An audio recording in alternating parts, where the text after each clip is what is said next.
नमस्कार दोस्तों, स्वागत है आपका मेरे चैनल अक्षर लक्ष्मी में। जैसा कि आप सब लोग जानते हैं कि कार्तिक मास की शुरुआत हो चुकी है।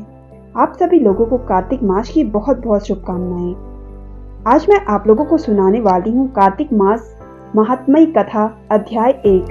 नैमिषारण्य तीर्थ में सूत जी ने 88,000 सनकादि ऋषियों से कहा, अब मैं आपको कार्तिक मास की कथा विस्तार पूर्वक सुनाता हूँ, जिसका श्रवण करने से मनुष्य के सभी पाप नष्ट हो जाते हैं और अंत समय में बैकुंठ धाम की प्राप्ति होती है। सूत जी ने कहा, श्री कृष्ण जी से अनुमति लेकर देवर्षि नारद के चले जाने के पश्चात सत्यभामा प्रसन्न होकर भगवान कृष्ण से बोली, हे प्रभु, मैं धन्य हुई, मेरा जन्म सफल हुआ। मुझ जैसी त्रिलोकीय सुंदरी के जन्मदाता भी धन्य हैं, जो आपकी 16,000 स्त्रियों के बीच में आपकी परम प्यारी पत्नी बनी। मैंने आपके साथ नारद जी को वह कल्प वृक्ष आदि पुरुष विधि पूर्वक दान में दिया, परंतु वही कल्प वृक्ष मेरे घर लहराया करता है। यह बात मृत्यु लोक में किसी स्त्री को ज्ञात नहीं है। हे त्रिलोकीनाथ, मैं आपसे कुछ पूछने की इच्छुक हूँ। आप मुझे कृपया कार्तिक महात्म्य की कथा विस्तार पूर्वक सुनाइए, जिसको सुनकर मेरा हित हो और जिसके करने से आप मुझसे विमुख न हो। सूत जी आगे बोले, सत्यभामा के ऐसे वचन सुनकर श्री कृष्ण ने हंसते हुए सत्यभामा का हाथ पकड़ा और अपने सेवकों को वहीं रुकने के लिए कहकर विलास युक्त अपनी पत्नी को कल्प वृक्ष के नीचे ले गए।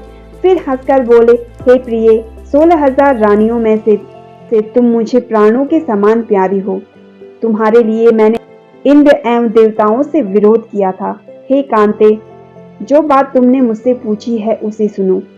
एक दिन मैंने तुम्हारी इच्छा पूर्ति के लिए गरुड़ पर सवार होकर इंद्रलोक जाकर कल्प वृक्ष मांगा। इंद्र द्वारा मना किए जाने पर इंद्र एवं गरुड़ में घोर संग्राम हुआ और गौलोक में भी गरुड़ जी गौओं से युद्ध किया।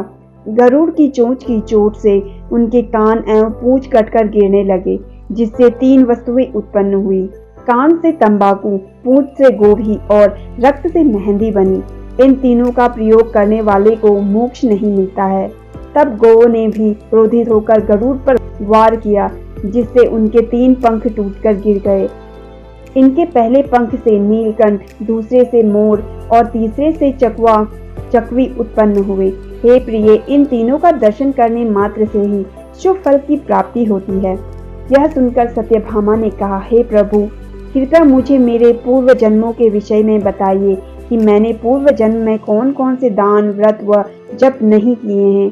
मेरा स्वभाव कैसा था, मेरे जन्मदाता कौन थे और मुझे मृत्युलोक में जन्म क्यों लेना पड़ा।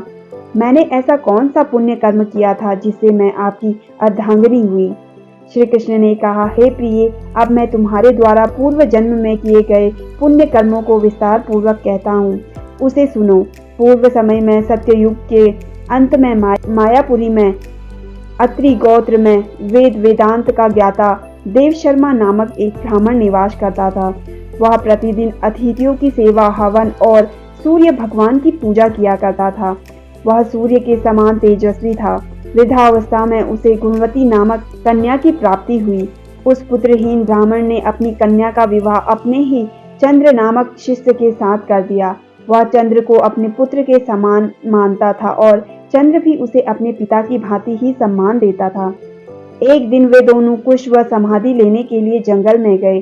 जब वो हिमालय की तलहटी पर भ्रमण कर रहे थे, तब उन्हें एक राक्षस आता हुआ दिखाई दिया।